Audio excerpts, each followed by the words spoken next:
More on the Iran war. I'm joined by Vice Admiral Robert Harward, the former Deputy Commander of the United States Central Command and a retired U.S. Navy SEAL. Admiral, welcome back to the program. It's been 13 straight nights of U.S. strikes. However, Friday night was the first pause we saw in nearly 2 weeks.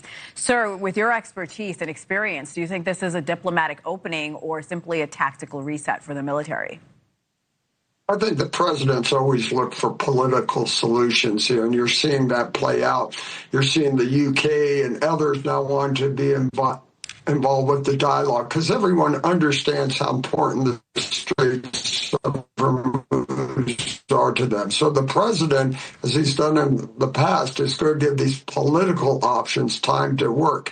And as long as he has the blockade on and he's financially starving Iran, he has time on his side. As he's illustrated, we can go back to strikes at any time we want, but that full breadth of power, be it diplomatically, financially, and militarily, are clearly he is in control of, and he can turn up the rheostat in all of those lanes anytime he wants. So I think he's given each of them an opportunity to work, and time is on his side at the moment. President Trump talked about the Iran conflict during last night's White House Correspondents' Dinner. Here's what he said about that. I've got Iran, I've got this, I've got that, which is all going extremely well. Don't believe the fake news. They are talking to us right now. They'd love to make a deal. I don't think they're ready to. Now, Tehran has not publicly confirmed the president's claim. I'm sure even if they are negotiating, Tehran wouldn't tell the rest of the world. But what do you take from the president's comments that Tehran is talking but isn't ready for a deal? What does that mean?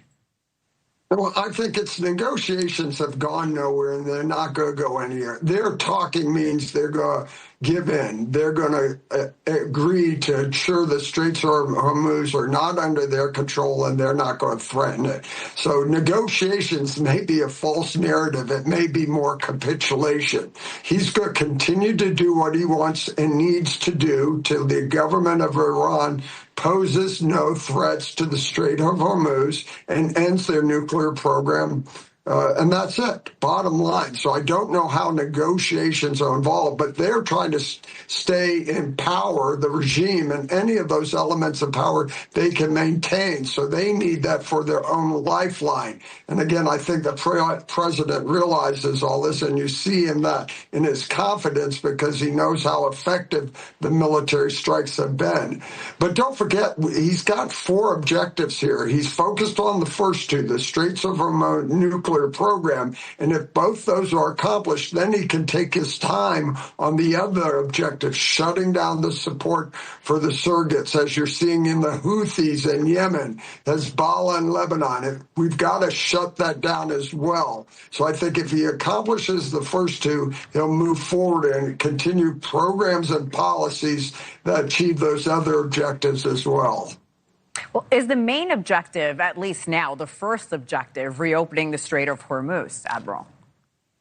Without a doubt, that's top of the list. But part of that is their ability to do harm, to strike it with missiles and drones. So it continues to do military strikes to eradicate that completely. So we could do it 2 ways. They agree, or we eradicate any ability of them to threaten, and then they're agreeing because they have no threat to it. So both those strategies at play. And then with that in hand, then you can force your will on them regarding the nuclear issue. So yes, the Straits of Hormuz is the first and foremost. So you keep the international commerce flowing, you keep the price of oil down, you keep inflation minimized. So yes, that's the first objective. I think that's what the president's focused on right now. And the CENTCOM reiterating that the U.S. blockade is still in full effect. Vice Admiral Robert Harward, we always appreciate your time and insight, sir. Thank you. Thank you.